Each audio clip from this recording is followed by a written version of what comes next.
Okay, anyway. Today we start our semester on passing the half guard.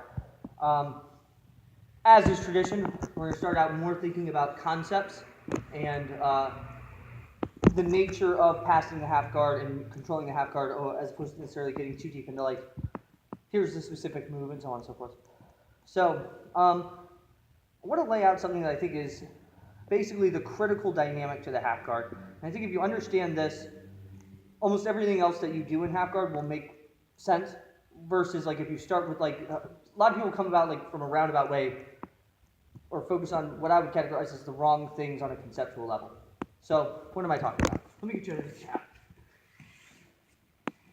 So we start out, let's say he has this underhook. He's in perfect position, right? So let's say you're even post up on your hand, right? Okay. So this is the question asked. Why is Jeremy in a good position? What is it that affords him the ability to be in a good spot? Angle. Angle, sure. Like, what about it? He's got a good post. He does have a good post, right? Here's the interesting thing about that, right? And you're basically on the money, but let's break this down a little bit, okay? So he has this post is strong, like this positioning, posted all the way up on your shoulder. Jeremy, I want you to rotate so that you're facing the same direction as me. Like, turn into me, rather. And you have the same post, right? Like, that feels just as sturdy there, yeah? But we can all see that if I were to just collapse on top of him, that would be the thing that would beat him, right?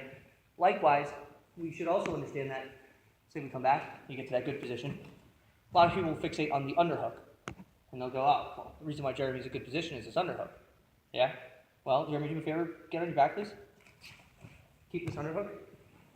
Please do anything with that. Doesn't mean anything, right? Like, no, not here. It doesn't mean anything. So, we've established here that even if he has an underhook, even if he's up on his post, even if he has good posture, the critical factor to what's allowing him to be in control of this position and be able to proceed with offense is, as Tom pointed out, his angle relative to mine. Specifically, what it comes down to is where he is relative to my center line.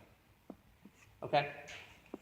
So if you imagine I'm sitting here and there's a laser coming out through the center of my body, going this way. Jeremy right now, when he gets that underhook, is on the outside of that laser, right? If he were to creep inside past that laser, this is danger, right? This is danger. This is definitely danger, right? Which means, guys, for a second, that our path to owning the half guard from the top, to basically maintaining dominance in this position, is all about our control of the center line. If he manages to find his way across it or get me off of it, that is where my position is going to fail, right? If I have him in half, right, we've established if he's on this side of the center line, he's in good position. Let's say that you're on your shoulder, and you, let me loosen this up, and get across the center line, and get a Kimura grip. Go ahead and grab this Kimura. Well now, he's across my center line, I'm in risk for getting finished and getting rolled, right? Likewise, if, let's say he's on the center line, but let's say he gets this underhook, and he can move me off of it, now he's taking my back, right? If, let's say we go back, he's on his center line, and he can manage to get me to go cross it this way, I'm now getting swept.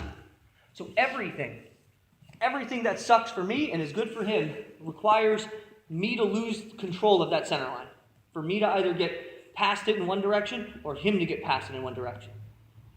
Which means, again, my dominance comes from winning the fight at the center line. Does that make sense, guys? So how are we going to win the fight at the center line? Well, the way we're going to win the fight at the center line is we're going to fixate on the center line. Most of this semester is going to be predicated on doing that via controlling their head and utilizing a principle known as head displacement, which we'll go into at more length starting Wednesday. But for the purposes of today, we should understand one very basic thing. And I'm actually going to go to close guard for a second. We got 5 minutes before I'm talking too long. I'm off schedule. I'm going to start in the close guard to demonstrate something cool. Let me get you inside the guard, please. All right, so I'm here, my hands are on the floor. As we understand, this is not necessarily good closed guard positioning for me, right? So if Jeremy here sits up to a Kimura, that's pretty easy. He sits up here, maybe he like tries to drag my arm across his chest. Now I'm in danger, so on and so forth, right? But if I were to just, for example, put my head in his sternum and do this, if go ahead and like do either of those things. As long as I do not let him cross that center line, and as long as I do not let my head get pushed, so if you try to push my head off of it, right, as long as I don't let myself get pushed off of it, his closed guard offense like ceases to operate. And the half guard is the same. So very simply, if we're in the half guard, and I need to control the center line, and let's say before we get any sort of underhooks, he's here, I'm in the half. If I can just find my head to his sternum and staple, it's like, do any of those half guardy things? It's like, it seems like you should be able to do more than that, right? Yeah.